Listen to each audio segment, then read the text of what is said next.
How many vulnerable devices are on your network right now? How are you managing your unmanaged devices? Oh, you don't know? All right, then you should ask your vulnerability manager how many devices or IP ranges are on the vulnerability exception list. Go ahead, you can pause the video, send that message, or call them now.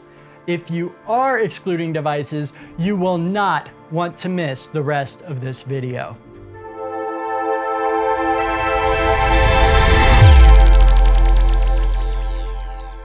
Oh, you're back? Oh, you didn't actually ask them, did you? Well, no problem. I can tell you.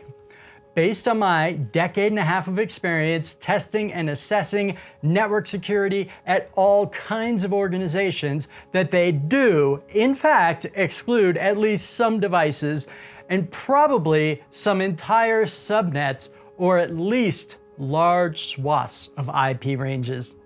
That confusion on your face, that does not surprise me. You're questioning the logic in this. You are flabbergasted that so many devices could be simply excluded from critical security controls.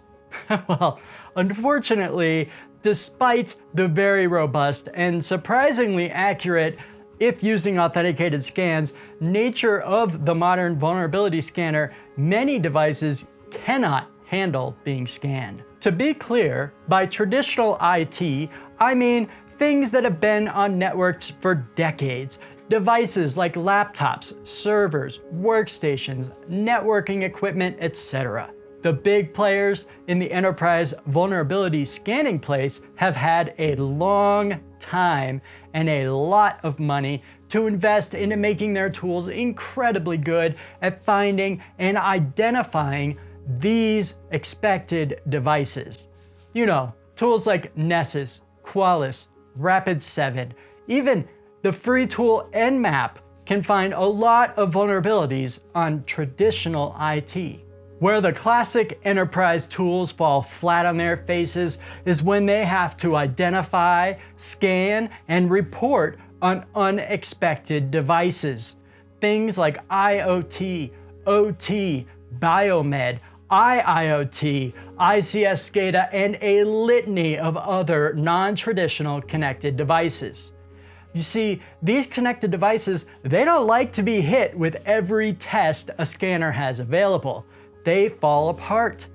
These scans often cause these devices to crash or cause denial of service conditions that make them useless. Until now, when a device crashes because of a vuln scan, the fix was simple. Add that IP or IP range to the blacklist. Never scan that device or any like it ever again.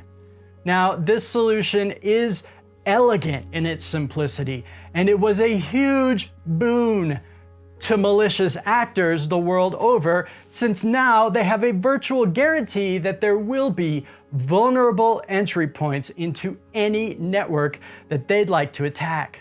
While this approach keeps devices from crashing, it also leaves gaping security holes open that are far too tempting for attackers to ignore.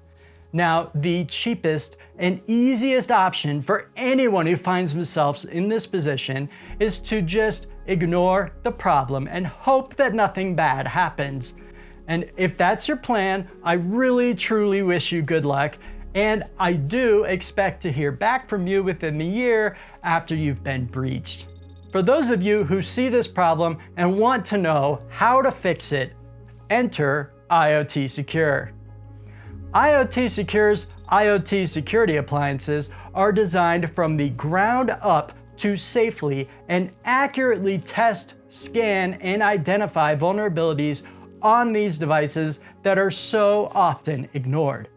The IoT security appliances will work alongside your current security tools to fill in the gaps in your security posture. By first inventorying every single device on your network, and not just with IP and MAC addresses either, with device types, categories, open ports, and much, much more.